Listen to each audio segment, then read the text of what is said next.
Kebabs ને dry cornflour માં રગદોળી અને તળીશું. ઓકે.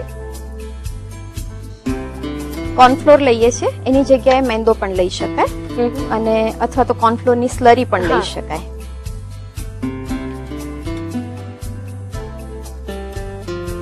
ઘણી બધી વખત બ્રેડ ક્રમ્સ કે એવી બધી વસ્તુઓ પણ લેવાતી હોય છે, તો કઈ રીતે નક્કી કરાય કે કઈ પ્રકારની વાનગીમાં કોર્નફ્લોર અને મેંદાનો ઉપયોગ કરવો છે, એમાં બ્રેડ ક્રમ્સનો ઉપયોગ કરવો? જેનું લેયર થોડું કરકરું અને અનઇવન બતાવવું હોય તો એની અંદર બ્રેડ ક્રમ્સ લેવામાં આવે છે. જેને એક રૂપ જ બતાવવું છે કે જે વસ્તુ અંદર છે એનું જ લેયર બહાર છે, તો ત્યાં કોર્નફ્લોર અથવા કોર્નફ્લોરની સ્લરી અથવા મેંદો વાપરવામાં આવે છે. એની જગ્યાએ આપણે ઇન્ડિયન રેસીપી કરતા હોય તેમાં આપણે અરારૂટ પણ વાપરતા હોઈએ છીએ. તે બહુ જ કોમન છે. ઘણીવાર કોર્નફ્લોર ઘણાના ઘરમાં નથી બી હોતો, તો અહીં પણ ઇવન આપણે અરારોટ વાપરીને પણ કરી શકીએ છીએ. તેલ ગરમ થઈ ગયું છે, મૂકી દઈશું. તેલનું જે ટેમ્પરેચર છે એ નહીં અતિશય ગરમ અને નહીં ઠંડાની તરફ એવું હોવું જોઈએ. અને ધીમી આંચ પર જ તળીએ છીએ? ના, એકવાર આ નાખ્યા પછી હવે મીડિયમ કરીશું. ઓકે.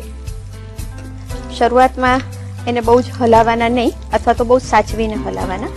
એક કોટિંગ સહેજ કડક થઈ જાય પછી એને ગમે તેમ હેન્ડલ કરી શકીએ છીએ. કેવા તળીએ છીએ કબાબને?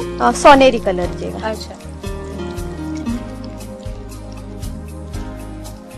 સોનેરી તળાઈ ગયા છે, આને કાઢી લઈશું.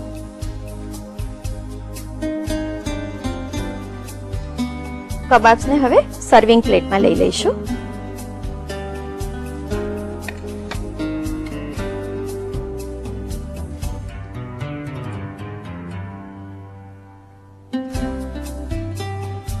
એને સાલ્સાની સાથે સર્વ કરવામાં આવે છે, એટલે થોડુંક સાલ્સા સોસનો ડ્રોપ મૂકીશું એની ઉપર.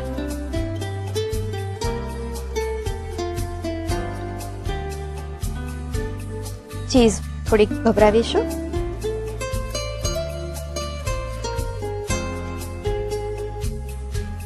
છેલ્લે ટૂથપીક ભરવીને સર્વ કરીશું.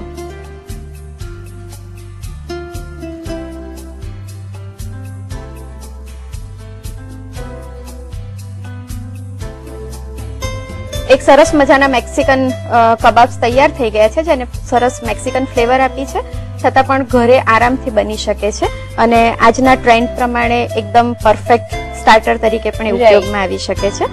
રેડી છે મેક્સિકન કબાબ.